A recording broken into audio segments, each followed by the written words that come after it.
জি, আমি ফয়সাল করিম মাসুদ। বিগত 12 ডিসেম্বর ওসমান হাদির নামে যে ব্যক্তির হত্যা মামলার আসামি আমাকে করা হয়েছে। আসলে আমি এই মামলার সাথে এই ওসমান হাদির যে হত্যা, এই হত্যার সাথে আমি কোনোভাবে প্রত্যক্ষ বা পরোক্ষভাবে জড়িত না। এটা পুরোটা একটা মিথ্যা বানোয়াট একটা নিউজ বা যেটাই বলেন আসামি আমাকে করা হয়েছে।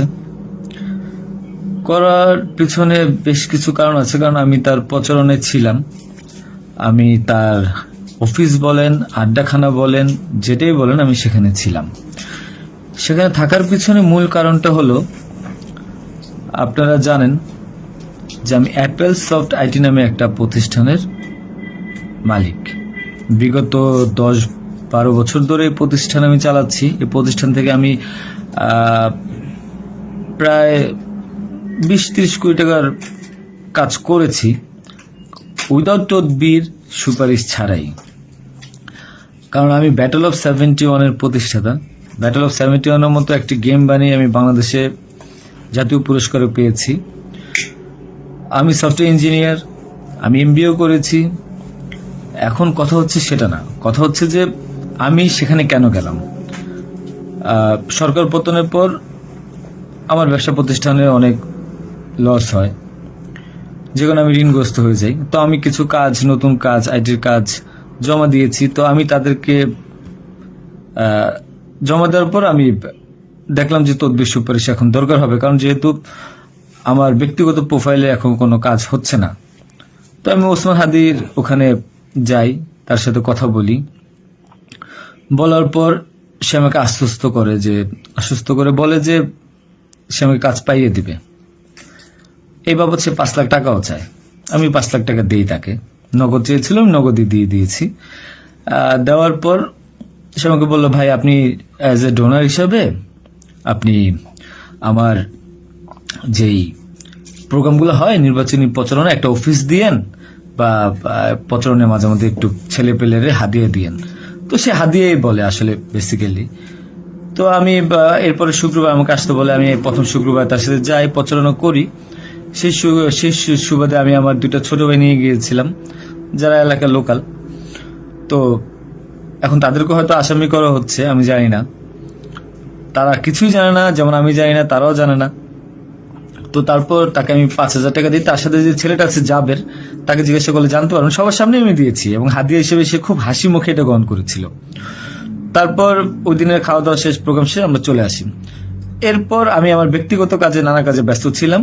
হাদি একদিন ফোন দিয়ে আমাকে বলে, ভাই 16 ডিসেম্বর আসছে, আপনার সাথে কিছু কথা আছে, আপনি আসেন। তার হোয়াটসঅ্যাপ মেসেজটা চেক করে দেখলে জানতে পারবেন। আমি কিন্তু তার নেক্সট শুক্রবার দিন, মানে আমি বৃহস্পতিবার দিন আমি কিন্তু যাইনি।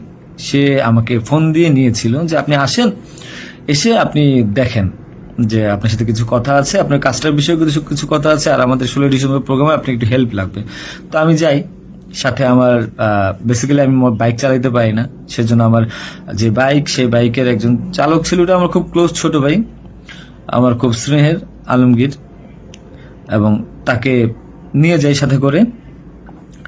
যাওয়ার পরে তার সাথে আমি পতাকা হবে 35 ইঞ্চি, 40 ইঞ্চি, 18 ইঞ্চি, এগুলো জাবেরকে জিজ্ঞাসা করলে পাবেন, তার সাথে লোক, তাদের সবাই যারা ছিল ওই সিসি ক্যামেরা যাদেরকে যাচ্ছেন সবাইকে জিজ্ঞাসা করতে পারেন। এবং তাকে 250 গেঞ্জি বানিয়ে দিতে হবে, এই জন্য কত টাকা লাগবে ডিটেল। এবং ঘটনার দিন আমাকে সে রিকোয়েস্ট করে, আজকে যারাই যে আপনারা দেখছেন হাজার হাজার লোক, শত শত লোক, হাদির তো এত লোক ছিল না, কারণ সে আমাকে নিজেই রিকোয়েস্ট করেছিল যে ভাইয়া আপনি আমাকে 5-10টা পোলাপাইন দিয়েন, আর 16 ডিসেম্বরে 50টা ছেলে পেলে দিয়েন, যেন আমার পতাকাটা ধরতে পারে, আমি প্রোগ্রামটা সাকসেস করে দিতে পারে।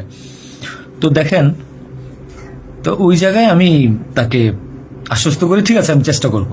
তো পরের দিন আমি যাই। পরের দিন আর মাঝখানে একটা কথা বলি, আমার এর পরের দিনই দুবাই যাওয়ার কথা ছিল, যেহেতু আমার দুবাইয়ের মাল্টিপল গোল্ডেন ভিসা আছে। আমি এর আগেও দুবাই গিয়েছিলাম। তো আমার একটা কাজে দুবাইয়ের কিছু প্রোডাক্ট কেনার কথা ছিল। তো আমার টিকিটটা আমি ওই দিন ক্যান্সেল করাই, যেহেতু সে রিকোয়েস্ট করেছে, পিছায় দিই। তো সেই বাবদে যেহেতু 10টা বাজে প্রোগ্রাম, তো আমি ভোরবেলায় বের হই, আলমগীর আমার বাসায় ছিল। আর আমার ওয়াইফ, বাচ্চা যেহেতু নরসিংদীতে থাকে, 5 আগস্টের পর তারা ওখানে সেটেল করে দিয়েছিলাম। তো থাকার পর সুবাদে আমি আমার বোনের বাসায় উঠেছিলাম। আমি কিন্তু অন্য কোথাও যাইনি, বোনের বাসায় উঠেছিলাম ওদিন রাতে। তো ওই বাইক নিয়ে যাই, যেহেতু বাইকটা আমি কিনেছি। তো নাম রেজিস্ট্রেশন হয়নি। তো আলমগীর বাইকটা চালায়, আমাকে নিয়ে যায়। তো ভোরবেলা আমরা একটা উবার ডেকে আমরা একটা রিসোর্টে যাই। এটাও সত্য। ওই রিসোর্টে যে মেয়েটা ছিল, ওই মেয়েটা বেসিক্যালি আলমগীরের গার্লফ্রেন্ড। কারণ আলমগীর আমি দুবাই চলে যাওয়ার পর সে যেহেতু এলাকায় থাকতে পারছিল না, তার একটু বাইরে থাকতে হবে। তো মেয়েটা তার কাছে একটা হেল্প চায় বাসা ভাড়ার জন্য। তো আলমগীর তার গার্লফ্রেন্ডকে হেল্প করার জন্য বলে, ঠিক আছে তুমি আজকে দেখা করো, আজকে আমাদের অনেক কাজ, তোমার সাথে আমি পরে দেখা করতে পারবো না। তো আলমগীরের সাথে আমি যাই। যাওয়ার পর 8টা-9টার দিকে আমি আবার চলে আসি, কারণ আমার এই টিকিটটা ক্যান্সেল করতে হবে। আবার হাদির প্রোগ্রামে যেতে হবে, ছেলে পেলেও নিয়ে যেতে হবে। তো আমি প্রিপারেশন নিয়ে সকালবেলা চলে আসি। আসার পর এখানে যে মেয়েটা গার্লফ্রেন্ড বানানো, মিথ্যা বানোয়াট একটা প্রচারণা, মানে এর চেয়ে লেম জঘন্য কোনো কিছু হইতে পারে না এই দেশে। মানে আমাকে আসামি করেছেন, ভালো কথা করেন, কিন্তু এইরকম মিথ্যা মানুষের কলঙ্ক দেওয়ার কোনো মানে নেই। সতরা জানেন, ওই মেয়েটা গরিব একটা মেয়ে, মেয়েটাকে ফাঁসাচ্ছেন, মেয়েটাকে দিয়ে যা মন চায় তাই বলান। এখন কথা হলো যে আমি প্রোগ্রাম করেছি হাদিকে, যে ওইদিন কথা বলেছি, এবং ওই দিন আমি তাকে আবার 10,000 টাকা দিয়েছি, পোলাপানকে খাওয়াই দিয়েন। আমি আমার বাইক নিয়ে যাই। কে বা কারা এই হত্যাকাণ্ড ঘটেছে আমি জানি না। আমি 10 মিনিট আগে তার কাছ থেকে বিদায় নিয়ে চলে আসি। আসার পর আমি বাসায় আসি, যেহেতু আমি যাব দুবাই, আমি টিকিট ক্যান্সেল করেছি। আপনারা দুবাইয়ের টিকিট গুলা দেখতে পারেন। আমি একটু দেখাই একটা জিনিস আপনাদেরকে। এই যে দেখেন আমার দুবাইয়ের মাল্টিপল ভিসা। 1 মিনিট।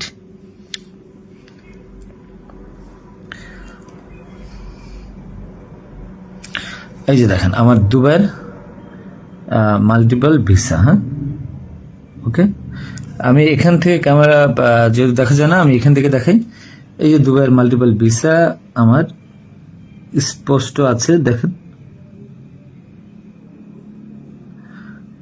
ঠিক আছে, দেখেন। আরো ভালোভাবে যদি দেখাইতে চাই তাহলে দেখতে পারবেন কিনা আমি জানি না, একটু ভালোভাবে দেখেন। যাই হোক, এটা আমার দুবাইয়ের ভিসা। তো এরপর আমি এই যে আমার দুবাইয়ের ভিসা, আমার ওই দিন টিকিট ক্যান্সেল করি এবং আমি যাবো আমার কাছে বিদায় নিই। স্বাভাবিক, আমার ভাগিনা একটা আছে 5 বছর বয়স, সে আমার মোবাইলটা ফেলে দেয়। মোবাইলটা ফেলে দেওয়ার কারণে যেটা হয়েছে যে আমার এই মোবাইলটা নেওয়ার জন্য আমার 2 ভাগিনা খুব দৌড়ঝাঁপ করে মোবাইলটা নিয়ে আসে। আমার কাঁধে ব্যাগ ছিল, এখন ব্যাগকে অস্ত্রের ব্যাগ বানিয়ে দিচ্ছে, কিচ্ছু করার নেই আমার, যা বলবে তাই সত্য। আর আমার বাইকের নাম্বার প্লেট চেঞ্জ করে নাম্বার ম্যানহোল থেকে উদ্ধার করা, আমার বাবা 2 বার ব্রেন স্ট্রোক করছে, তাকে দিয়ে উদ্ধার করানো, এটা কোন নাটক আমি জানি না। তো তারপর এই তো বাইক উদ্ধার দেখলাম, এগুলা দেখলাম। এরপর আমি বিদায় নিয়ে চলে আসি।